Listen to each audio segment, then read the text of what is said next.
لا إله إلا الله محمد رسول الله عليه صلاة الله.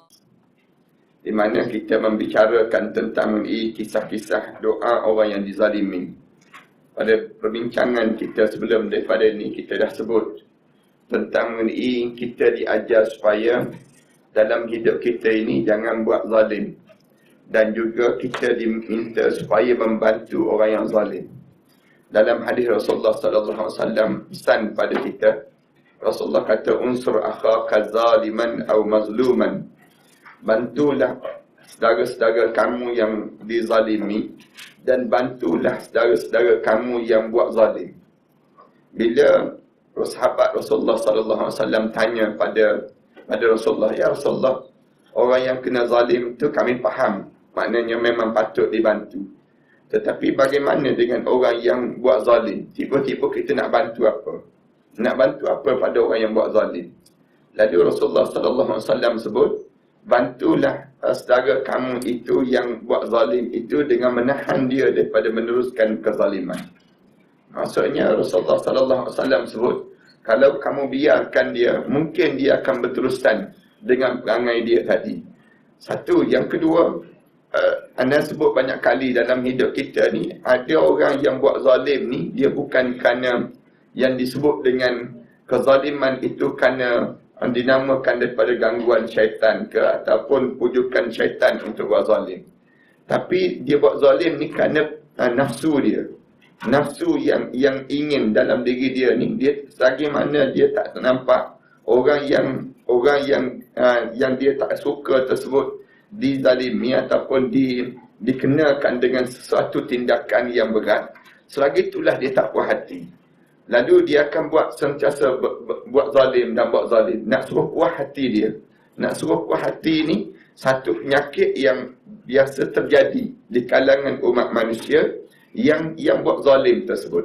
Lalu Rasulullah sallallahu alaihi wasallam sebut, bantulah saudara-saudara kamu ini supaya dia nafsu dia tu dalam keadaan yang betul kembali, berada pada keadaan yang betul dalam dia melakukan kezaliman tadi. Kita buat contoh yang mudah apa dia? Orang tak nak bayar hutang orang. Kadang-kadang dia dah ada dah duit, dia bukan tak ada duit. Dia dah ada dah yang disebut dengan rezeki ni, dah ada dah, tapi dia tak bayar juga hutang. Walaupun dia dah ada dah keadaan untuk dia nak bayar tersebut, dia dah boleh dah bayar. Tapi dia tak bayar juga. Kenapa dia tak bayar ni? Jawabnya kerana dia menahan nafsu dia. Dia mengikut hawa nafsu dia. Ada orang PL yang demikian. Duit dia dah ada dah untuk dia nak bayar hutang orang.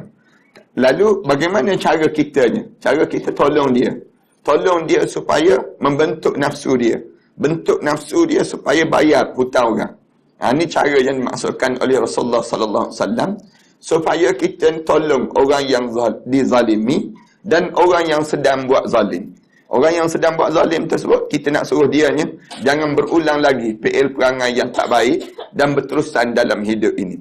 Hari ini kita sebut tentang mengenai doa orang yang dizalimi ini, yang tajuk yang ke-16 ini. Kezaliman manusia terhadap manusia yang lain sentiasa akan dibalas. Kita jangan ingat bila orang yang buat zalim itu tidak ada balasan. Tak.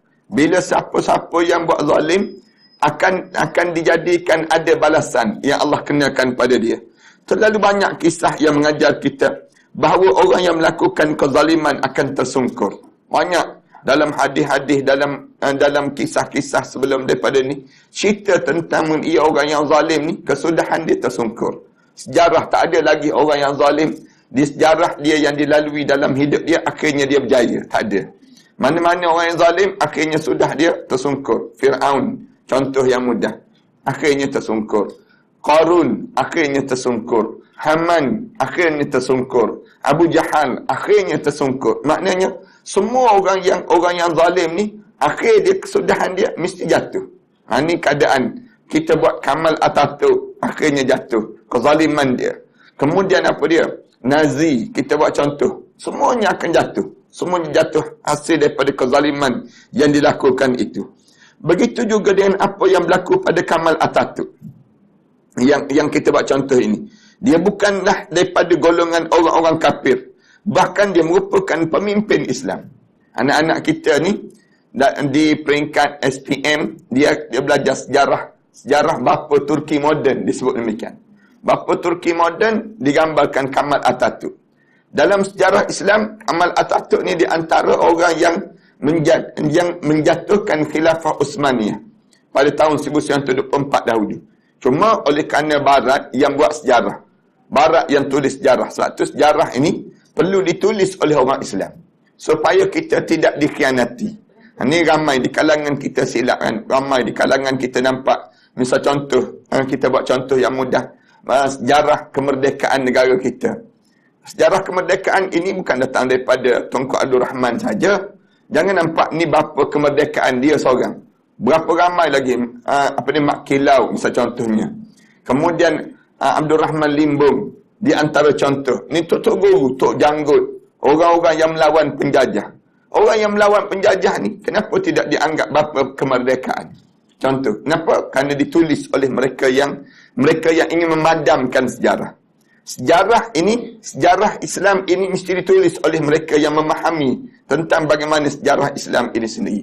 Ini yang kita kena faham di kalangan kita. Bahkan merupakan pemimpin Islam, tetapi berpahaman sekular. Pahaman dia yang menyebabkan kerosakan. Namun dia juga melakukan kezaliman. Maka berhak untuk orang Islam lain membacakan doa ke atas dia kerana kezaliman yang dilakukannya itu. Oleh kerana kezaliman yang dilakukan itu, maka orang Islam akan baca doa. Sejarah ni. Kita buat contoh apa dia? Husni Mubarak, Jamal Abdul Nasir. Ini di antara contoh-contoh mereka yang buat zalim. Ini di antara mereka dalam sejarah. Zainal Al-Ghazali kan. Zainal Al-Ghazali di antara orang perempuan yang telah dipenjara oleh Anwar Sadat. Di antara Anwar Sadat ni, kalau kita pergi ke Mesir, kubur dia dikebumikan di tepi jalan. Salah Salim. Nampak tepi jalan, kubur dia. Ditembak oleh siapa? Ditembak oleh tentera dia sendiri.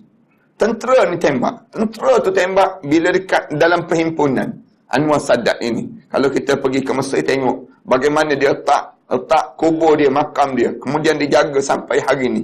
Dijaga, ada polis yang berkawal lagi. Nak sebutnya gambaran bagaimana keadaan yang berlaku pada Anwar Sadat, Jamal Abdul Nasir, kemudian Husni Mubarak. Yang ni asisi pula, ni sejarah yang berlaku di negara tersebut. Semua orang zalim, lalu Allah akan sungkurkan dia kesudahan dalam hidup dia.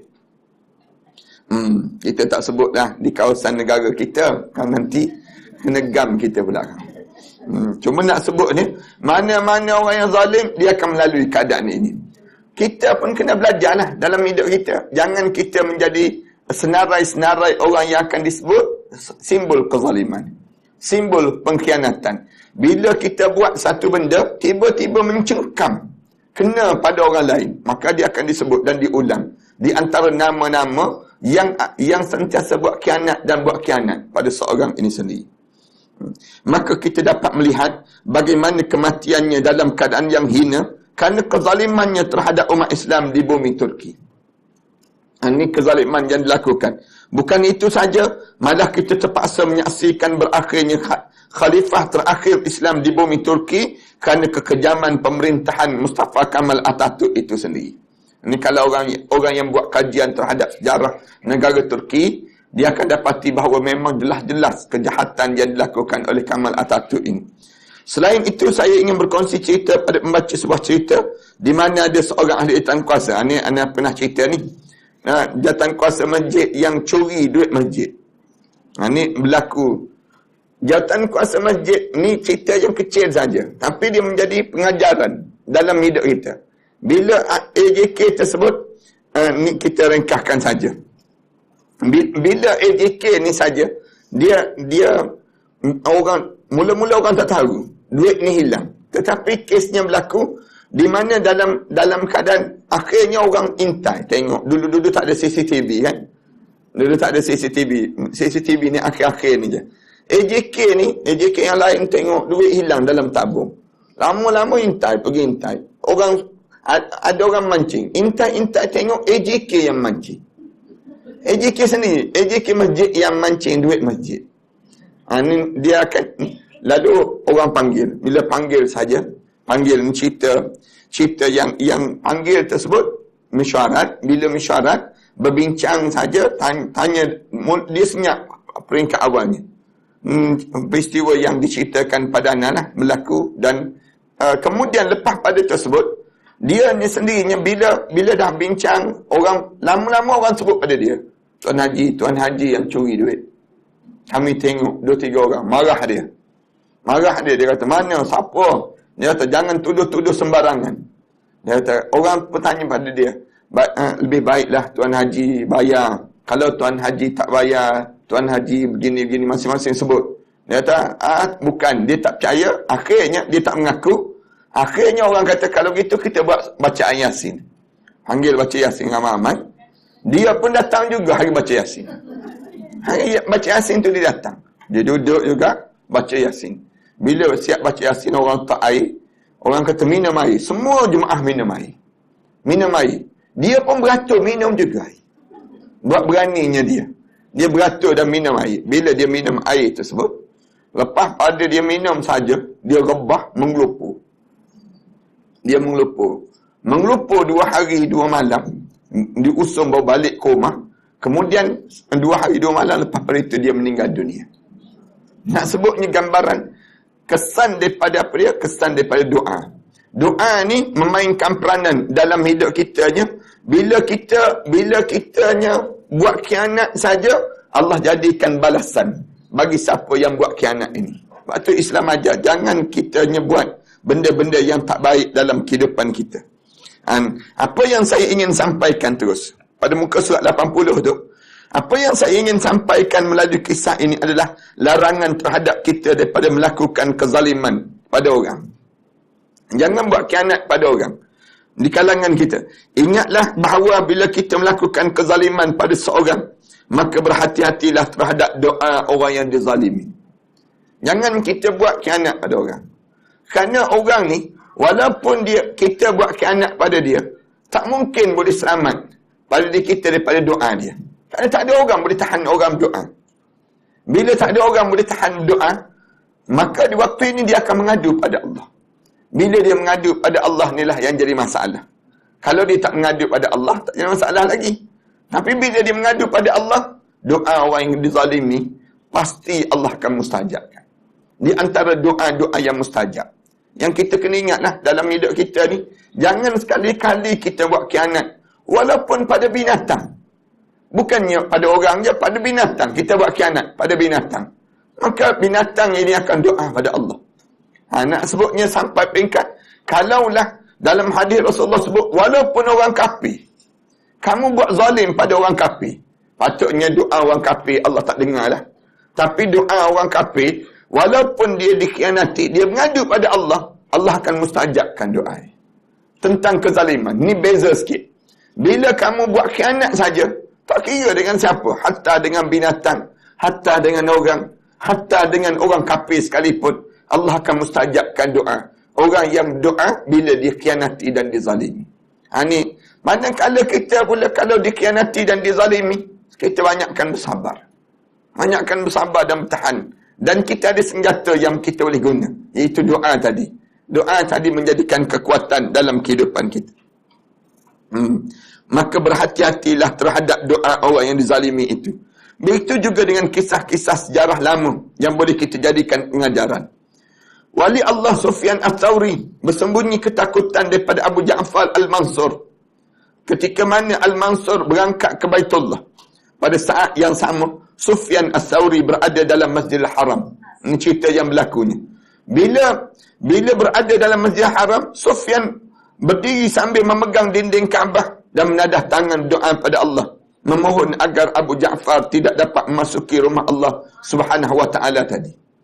Sufyan Ats-Tsauri, dia je takut dengan Ja'far Al-Mansur. Bukan dia takut tu maksudnya kerana takut macam takutnya seorang anak dengan bapa, tak.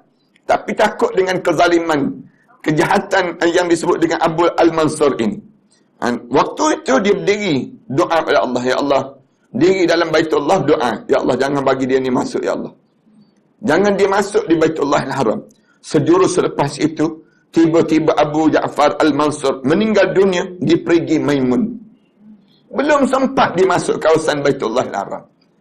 Sampai dekat di Maimun, sebelum masuki Baitullah, lihat bagaimana kesan doa yang dipanjatkan oleh orang yang teraniaya. Ulama-ulama kan, sampai hari ni ulama-ulama dikhianati dan dizalimi. Mana-mana kita tengok dalam sejarah, kalaulah umara itu tidak jaga agama, ulama dikhianati terus. Sejarah dalam hidup kita, dalam sejarah dunia ni, begitulah yang berlaku. Sufyan As-Sawri, bila di zaman dia, yang disebut dengan Ja'far Al-Mansurin, Abu Ja'far Al-Mansurin, memang dia buat khianat pada ulama-ulama. Bila dikhianati pada alim ulama ni dituduh macam-macam gaya, tuduhan-tuduhan yang berlaku. Benda apa yang dibuat? Ulama ni angkat tangan doa. Bila baca doa saja, minta dengan Allah, lalu Allah jadikan mustajabnya doa itu sehingga mati sebelum sempat masuk Baitullah Al-Haram. Ini sebut sampai peringkat demikian. Jangan buat khianat pada orang. Jangan. Nak sebutnya bagaimana Islam suruh kita selamatkan diri kita dalam keadaan mengkhianati orang lain. Jangan. Sejurus selepas pada itu, meninggal dunia terus. Lihatlah bagaimana kesan doa yang dipanjatkan oleh orang yang teraniaya. Apatah lagi mereka yang dianiaya itu terdiri daripada mereka yang saleh dan para alim ulama. Ini sejarah yang berlakulah. Orang-orang alim ni dalam dunia kita kan, ada je yang disebut dengan orang yang tak suka dengan dia. Tak puas hati dengan dia. Tak puas hati tu kadang-kadang bukan sebab apa pun. Kadang-kadang kita tak faham dengan orang tak puas hati. Anak sendiri kan, ada orang yang tak puas hati. Hantar mesej. Ustaz jenis apa dah tak datang ceramah tempat saya dia suruh. Nak marah pada dia. Nak marah pada kita. Ustaz, patutnya Ustaz datang asyik tempat yang sama je Ustaz datang ceramah. Marah dia. Hantar mesej, tulis dalam Facebook, macam-macam gaya dia sebut. Ustaz yang jenis makan dedak lah dia sebut. Ustaz yang jenis, ni ustaz yang nak glamour je, dia tulis macam-macam gaya. Padahal kita tak kenal pun dia. Tak kenal pun dia. Tapi perangai orang ni kan, kita akan berjumpa dengan macam-macam gaya kehidupan ini. Ini keadaan orang yang digambarkan dengan tentang sikap di kalangan sebahagian manusia ini. Kalaulah di zaman dahulu mereka yang saleh, para ulama dianiaya, ini juga berlaku di zaman kita sekarang ini. Ulama-ulama dikhianati. Itu biasa dah. Mana ada ulama-ulama yang tidak dikhianati. Sejarah begitu. Datuk Dr. Harundin, Allah yarham. Waktu mana dia hidup, dia dikhianati. Elok-elok dia boleh cakap dalam TV, dalam radio dan sebagainya. Bila dia cakap tentang kebenaran, ditahan terus. Tak dibenarkan untuk dia bercakap. Bila dia dah meninggal dunia, bagi anugerah tokoh Ma'al Hijrah. Nak sebutnya gambaran bagaimana. Ini contoh. Kita dapati Allah yarham Datuk Ishaq Baharun. Ini antara contoh. Dikhianati. Dia sebut tentang kebenaran. Bila dia jadi mufti. Mufti Selangor ni kan. Dia tegur tentang pertandingan Ratu Cantik. Tiba-tiba Perdana Menteri arahkan supaya dipecat dia. Dan tidak disambungkan kerja dia menjadi mufti. Nak sebutnya gambaran orang yang saleh. Begitulah perjalanan hidup. Bila orang saleh ini, dia akan melalui keadaan-keadaan demikian. Para alim ulama dalam sejarah, tak ada para alim ulama yang diberi permaidani merah. Tak ada. Jarang kita. Mana ada alim ulama nak diberi anugerah dan sebagainya, tak ada. Penyanyi-penyanyi, menyanyi sikit je dapat anugerah Datuk terus. Dia jadi demikian. Jarang kita jumpakan dapat. Cuma akhir-akhir ni adalah sikit. Itu pun nak sebutnya gambaran kesedaran sedikit di kalangan masyarakat kita. Nak gambarkan orang yang menyanyi je dapat anugerah Tan Sri. Dapat anugerah itu dan anugerah ini. Kadang-kadang tak buat apa pun, berenang je, berenang, dapat anugerah. Nak sebutnya. Berenang je di tempat kita ni. Buat benda yang pelik sikit je pada orang lain, dapat anugerah terus. Nak sebut, tapi manakala yang anugerah pula bukan anugerah biasa. Bagi anugerah besar-besar, hadiah 100,000. Hadiah dengan rumah, hadiah dengan kereta dan sebagainya. Tapi bila siap dengan pencen lagi, pakai seluar dalam, terjun. Naik daripada naik tinggi sikit, terjun dalam tu. Papan anjal dia panggil. Kemudian terjun. Lepas tu dapat anugerah pencen. Pencen nak sebutnya gambaran bagaimana kelebihan yang dapat tersebut. Manakala orang-orang alim ni ada apa-apa pun. Kalau diberi anugerah, tokoh dapat tokoh sikit. Hadiah dia berapa? RM10,000 berserta dengan sijil, berserta dengan apa dia? Dengan medal. Tu je yang diberi. Allahu Akbar. Biasalah. Tapi dia panggil ni keadaan yang dikhianati dan dizalimi. Suasana. Tu tak kira yang lain lagi. Keadaan-keadaan yang dilalui. Ulama-ulama begitu. Dr. Yusuf Qaradawi hari ni disenarai di antara orang yang dikendaki oleh CIA. Dia jalan, dia keluar aja daripada negara Qatar, misal contohnya. Dia pergi ke negara mana-mana yang disebut negara barat, dia akan ditangkap. Dimasukkan dalam senarai mereka yang dikendaki oleh dunia. Seolah-olah dia ni memang jahat sangat. Bunuh orang dan sebagainya. Ni tentang bagaimana dikhianatinya mereka. Kalaulah di zaman dahulu mereka yang soleh dan para ulama dianiayai, ini juga berlaku di zaman kita sekarang ini. Dari dulu lagi, ramai ulama yang diperlakukan sedemikian rupa. Ulama dan orang soleh kurang dihargai. Jika kita lihat, banyak peruntukan diberikan pada mereka yang terlibat dalam aktiviti yang tidak berfaedah.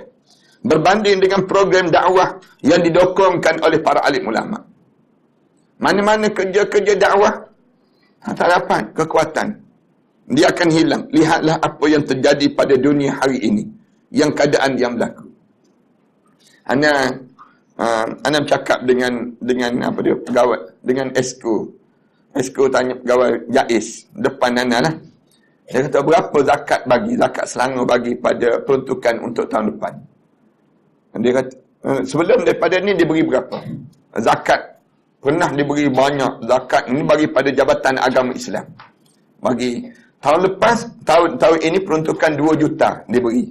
Daripada zakat bagi pada Jabatan Agama. Untuk tahun depan berapa? 70,000. Daripada 2 juta turun 70,000. Ana tanya pada pelajar-pelajar yang belajar agama di Mesir. Waktu mana Ana pergi baru ni, mereka sebut mulai tahun depan Kerajaan Negeri Selangor tak akan hantar lagi pelajar belajar di sana.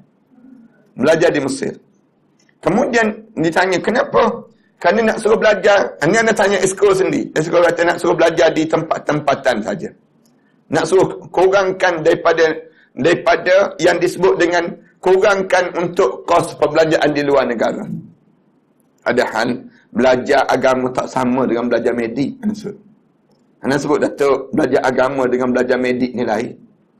Belajar agama ni di keberkatan tempat, keberkatan masa. Dia tak sama dengan belajar. Walaupun kita belajar agama juga di Malaysia, dengan kita belajar agama di bumi negara Arab, Allah jadikan negara Arab itu jauh diberkati. Alim ulama di sana jauh lebih alim dan soleh. Belajar medik, belajarlah mana pun dia sistem dia sama saja. Nak sebutnya sistem ataupun ilmu dia lebih kurang sama saja. Tetapi agama ni dia datang daripada keberkatan. Keberkatan itu jarang didapati di kalangan seorang. Bila dia tanya, kenapa jadi demikian? Dia kata kerana asnaf semakin ramai. Asnaf ni semakin ramai. Oleh kerana asnaf semakin ramai, yang menyebabkan kos untuk nak beri kepada jabatan agama, nak bagi pada pelajar yang belajar agama ni, mesti dikurangkan. Kerana duit tak ada disebut. Wallahu'alam lah keadaan yang berlaku kita. Ni gambaran bagaimana kita ni semakin teruk. Keadaan pada diri kita ni. Ini adalah kesan daripada tindakan kita menghina dan mencerca ulama. Orang kita kan, cerca, maki. Baru ni ada seorang yang dia memang Facebooker caci maki ulama. Celik mata caci ulama. Celik mata caci ulama. Tak ada orang dia tak caci. Ustaz-ustaz ni. Yang sebut pada Ana tu, dia kata ustaz, dengan ustaz-ustaz pun kena caci.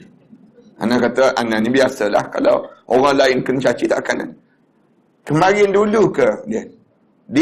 Bangun-bangun daripada tidur, dia pasti mati dia. Mati. Umur muda lagi. Umur muda mati serangan jantung katanya.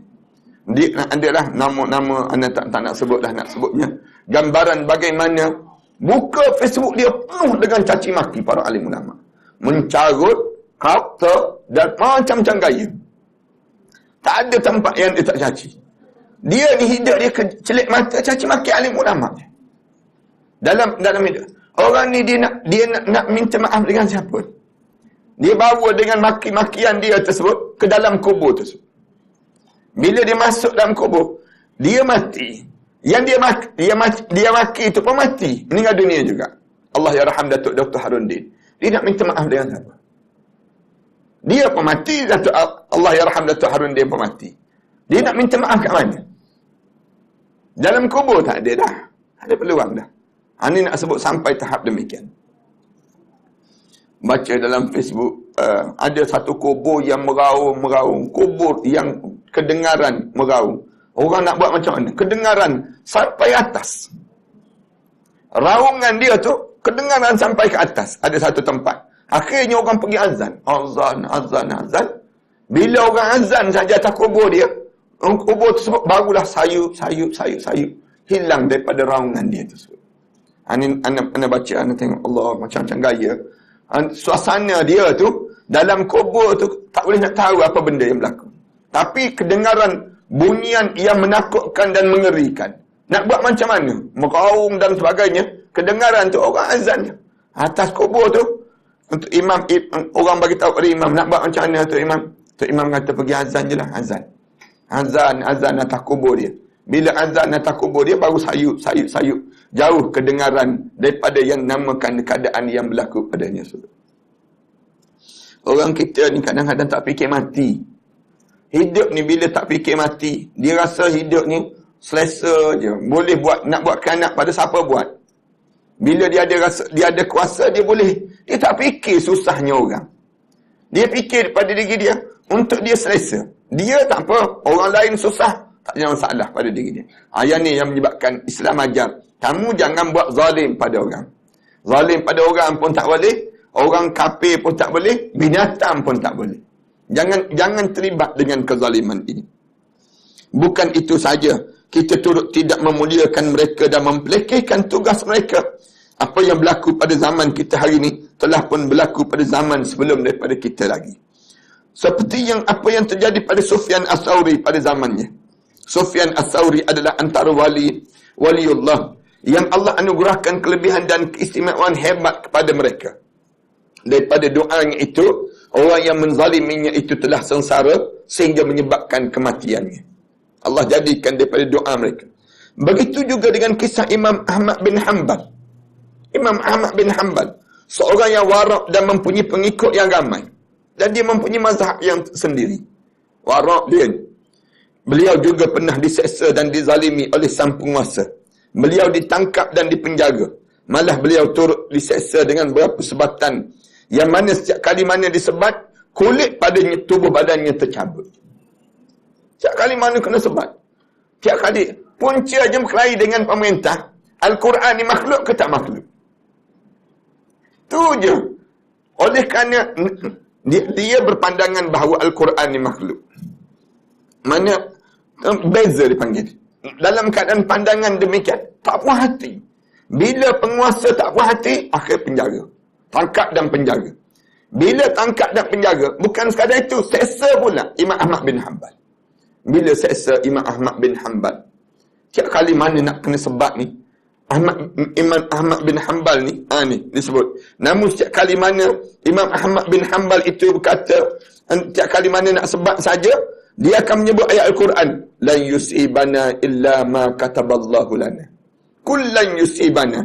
Tak ada apa yang menimpa dalam hidup kita, kecuali memang telah ditulis oleh Allah pada diri kita. Dalam hidup kita, dalam surah Taubah ayat yang ke-51. Huwa maulana, dialah yang menyelamatkan kita, yang menjadi pemimpin pada kita. Wa 'alallahi falyatawakkalul mu'minun, dan kepada Allah lah orang mukmin ini bertawakal. Tiap kali mana kena sebat. Sebat itu sekali top tu cabut dengan kulit-kulit. Ini nak sebutnya Imam Ahmad bin Hanbal. Daripada ayat tadi, kita telah diingatkan bahawa setiap perkara yang berlaku pada diri kita ini, semuanya telah dia aturkan untuk kita. Yakni Allah. Allah dah tulis dah dalam jalanan hidup kita. Kemudian cuma tinggal saja sama ada kita ni mahu beriman ataupun kita terus menerus dalam keadaan kezaliman pada diri kita. Begitu juga dengan diri kita. Perlu untuk kita meyakini bahawa semuanya telah ditulis dan disusun oleh Allah untuk kita. Yang ni keimanan yang kita kena faham. Dalam hidup kita ni Allah dah tulis dah. Orang nak khianat pada kita banyak mana. Kemudian kita ni dizalimi bagaimana, Allah dah tulis dah. Cuma pada diri kita ni usaha pada diri kita. Baca doa, minta supaya Allah tertolak bala-bala yang patut kena pada kita. Usaha ni dengan cara apa dia? Cara dengan kita berdoa pada Allah, dengan bersedekah. Kita berdoa pada Allah, janganlah kita ni dikhianati. Janganlah kita dizalimi. Au uzlim. Ataupun kita dizalimi dalam hidup. Ataupun kita dalam hidup kita buat zalim pada orang. Minta jauh daripada Allah demikian. Usaha kita datang dengan kuliah. Usaha kita untuk kita mendidik diri kita. Kemudian sekiranya anak kita berjaya, semuanya telah ditetapkan oleh Allah. Anak kita tidak berjaya, dia juga telah menulis untuk diri kita. Allah juga yang tulis untuk diri kita. Jangan sedih lah. Bila anak tak dapat 6A UPSR. Jangan kita sayu. Allah kita sebut. Ramainya yang tak dapat. Ramai. Sebelum daripada 38,000. Tengok yang ni 4,000. 4,000 dapat 38,000. Lepas tu, baru diberitahu tukar sistem. Turun macam-macam kaya. Pening kepala mak ayah. Ini sampai tahap demikian. Habis tu yang berjaya dahulu. Yang berjaya dapat 5A dahulu. Macam mana? Baru nak turunkan dengan kadar ini. Macam mana? Maknanya kita ni buat khianat dipanggil. Bukan itu saja. Bahkan setiap perjalanan hidup kita ini adalah telah ditulis dan disusun olehnya. Kita kena ingat yang tersebut. Maknanya semua dalam hidup kita ni, kahwin dengan siapa, anak berapa orang, kemudian kita panjang umur kita berapa lama, semuanya Allah tulis. Kita ni hidup di atas skrip yang telah disusun oleh Allah. Tak boleh dipanggil hidup dalam keadaan yang tidak ada skrip dipanggil. Allah dah tulis dah semua. Kamu hidup begini perjalanan hidup kita. Oleh demikian, janganlah cepat kita untuk berputus asa. Dalam hidup ni, jangan cepat nak kecewa ataupun mengeluh. Ini kerana kita sedang melalui skrip yang telah disusun oleh Allah Subhanahu wa ta'ala. Kita pula pelakon-pelakon.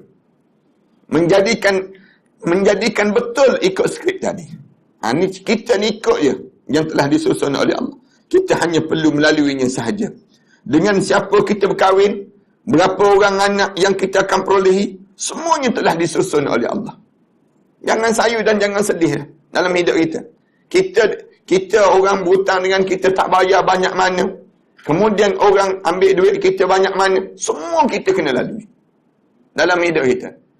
Jangan pula kita rasa sedih dan sayu dengan keadaan yang berlaku pada kita demikian. Bahkan kita diajak laluilah dengan penuh tabah dan sabar. Ingat, semuanya ada hikmah tersendiri dan hanya Dia yang mengetahui apa yang terbaik untuk hamba-Nya. Allah lah yang tahu apa benda yang Allah nak sediakan. Berbalik pada kisah Imam Ahmad bin Hanbal. Apabila dirinya dizalimi dengan sebatan dan kezaliman, beliau mengadu hal sang penguasa itu dalam doanya kepada Allah Subhanahu wa ta'ala. Akhirnya sang penguasa berkenaan ditimpa serangan stroke sebelum meninggal dunia. Ini kesan daripada doa lah. Doa orang mukmin ni jangan main-main. Doa orang yang buat khianat banyak sangat dah sejarah. Orang ni akan ditimpa balik, kena balik balasan-balasan demikian. Salah seorang yang turut serta dalam menyiksa Imam Ahmad bin Hanbal, nama dia Ahmad bin Abi Daud. Ahmad bin Hanbal yang menyiksa dia Ahmad bin Abi Daud. Turut ditimpa ujian Allah melalui doa Imam Ahmad bin Hanbal. Apa yang dihadapinya adalah tubuhnya mati separuh badan. Ini orang yang menyiksa lah, yang terlibat dengan perkara demikian. Anda ingat waktu mana 11 November dahulu peristiwa Memali kan. Bila berlaku peristiwa Memali, polis-polis yang terlibat dalam serangan penduduk di Memali tadi, ramai di kalangan mereka yang kena ujian. Polis-polis ni sendiri. Yang ramai mana yang datang berjumpa balik minta maaf dengan keluarga. Bagi tahu kami tak tahu, kami diarahkan saja. Nak sebutnya ramai mana yang lepas pada bekerja je datang balik jumpa. Jumpa minta maaf lah dan sebagainya, cerita keadaan yang sebenarnya, apa yang berlaku. Sampai hari ni kes Mali tidak dibicarakan di mahkamah. Tak selesai lagi. Tak selesai lagi isu Mali ni. Kita tengok jenazah-jenazah mereka yang meninggal dunia, semua senyum. Kenapa senyum? Kemudian dalam keadaan berpeluh di atas dahi. Dalam keadaan 2-3 hari di hospital itu keluar basah, mengalir lagi darah-darah. Maknanya gambaran apa yang berlaku itu merupakan satu peristiwa yang pembunuhan yang kejam. Ya Allah jadikan sejarah itu berulang. Panjang masa dia. Siapa yang mengarahkan demikian? Kemudian apa yang berlaku tersebut?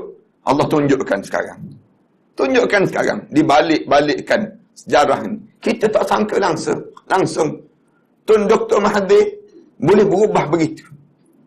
Hari ni, dulu dia anggap DAP ni musuh yang besar. Sekarang dia jadi, DAP itu adik-beradik dengan dia. Dan dia anggap pula MCA itu jadi musuh dia.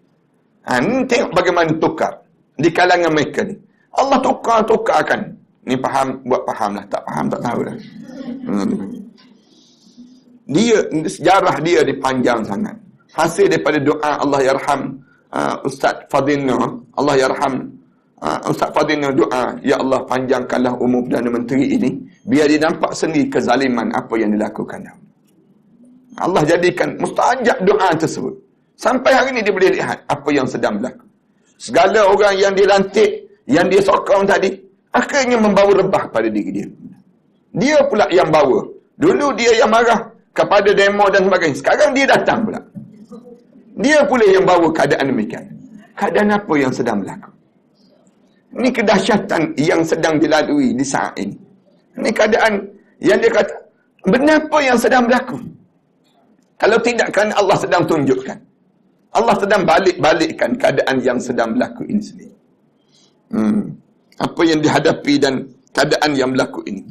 Kata Ahmad bin Abi Daud tentang penyakitnya itu, kalau tubuhku yang hidup ini dihinggapi lalat, aku mengira kiamat telah dibangkitkan. Ahmad bin Abi Daud itu dia sebut, kalaulah tuan dan aku ni dihinggapi lalat, aku mengira kiamat telah dibangkitkan. Sedangkan bahagian yang mati tidak merasakan apa-apa sekalipun ia digergaji.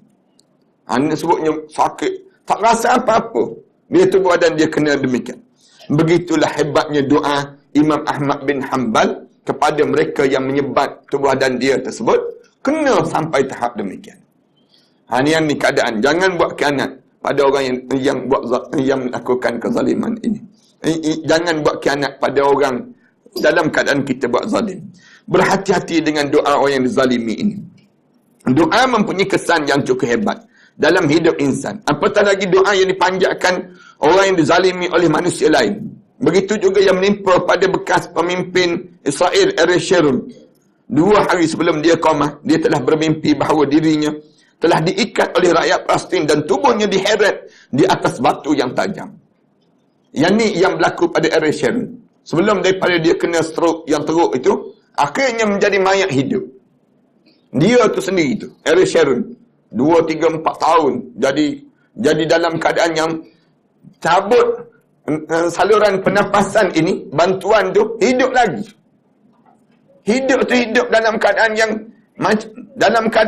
kalau kita tengok mayat, bukan mayat, macam mayat hidup terus. Tak bergerak langsung dipanggil. Selepas peristiwa mimpi itu, Ariel Sharon berubah dan tubuhnya berubah menjadi cengkung dan semakin cengkung. Dia menjadi seperti bangkai yang menyamuk. Namun akhirnya Ariel Sharon telah menemui ajal dalam keadaan yang sangat mengerikan. Allah jadikan demi. Bukan itu saja, kita turut didedahkan betapa ramainya tentera Israel yang mati membunuh diri. Jumlah itu lebih banyak daripada mereka yang terbunuh ketika berperang dengan rakyat Palestin itu. Nak sebutnya bagaimana dalam sejarah cerita hasil daripada doa ni, kekuatan doa dipanggil. Sejarah-sejarah Islam yang lampau yang diceritakan menunjukkan bahawa kesan dan akibat daripada pelakuan zalim ke atas orang lain sangat dahsyat. Akhirnya orang yang dizalimi itu menadah tangan, memohon kepada Allah Subhanahu Wa Taala. Kesannya doa berkenaan dimakbulkan oleh Allah. Manakala orang yang menzalimi pula mendapat balasan azab yang Allah jadikan padanya. Itulah saya ingin tegaskan pada semua pembaca. Sekiranya kita tidak berbuat zalim, kita tidak perlu takut dengan orang lain. Tetapi sekiranya kita berbuat zalim, doa orang yang dizalimi itu akan menjadi debaran bagi kita. Siapa-siapa yang buat zalim pada orang, cekik darah orang.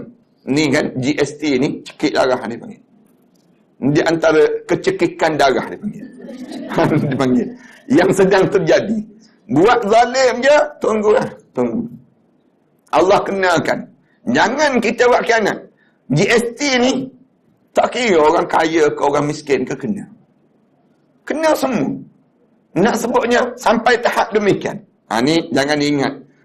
Dengan cara demikian, kita akan boleh hidup selesa. Jangan ingat, dia akan lepas begitu saja. Doa tu bahaya. Menjadi doa di kalangan orang-orang yang dikhianati ini. Dia akan baca doa dan minta pada Allah. Doa mereka adukan pada Allah. Tiada hijab langsung. Maka sekiranya kita terkena suatu musibah, cuba periksa diri kita. Sama ada kita ada pernah buat zalim pada orang ataupun tidak. Dalam hidup kita ni, kalau kena musibah-musibah tertentu, cuba cek balik. Aku ni pernah buat khianat pada orang ke? Takut-takut kita ni pernah lakukan benda yang tak baik. Kemudian, atau sebaliknya, ingat, berhati-hatilah kita dalam soal kezaliman ini. Kerana doa orang yang dizalimi sangat dimakbulkan oleh Allah. Maka sekiranya ada perkara yang kita perlu selesai dengan orang berkenaan, segeralah minta maaf. Sekiranya ada benda yang perlu dipulangkan semula, pulangkanlah dengan segera pada diri kita ni. InsyaAllah kita sambung pada akan datang nanti. Elakkan bersikap angkuh dalam kehidupan kita. Sallallahu ala Muhammad wa ala alihi wa sahbihi wa sallam. Walhamdulillahi rabbil alamin. Bismillahirrahmanirrahim. Alhamdulillahi rabbil alamin. Wassalatu wassalamu ala rasul amin wa ala alihi wa sahbihi ajma'in. Rabbana iftah bainana wa baina qawmina bil haqq wa anta khairul fatihin. Rabbana zalamna anfusana wa illam taghfir lana wa tarhamna lanakuna minal khasirin. Rabbana atina fid dunya hasanah wa fil akhirati hasanah wa qina azaban nar. Sallallahu ala Muhammad wa ala alihi wa sahbihi wasallam. Alhamdulillahirabbil alamin. La ilaha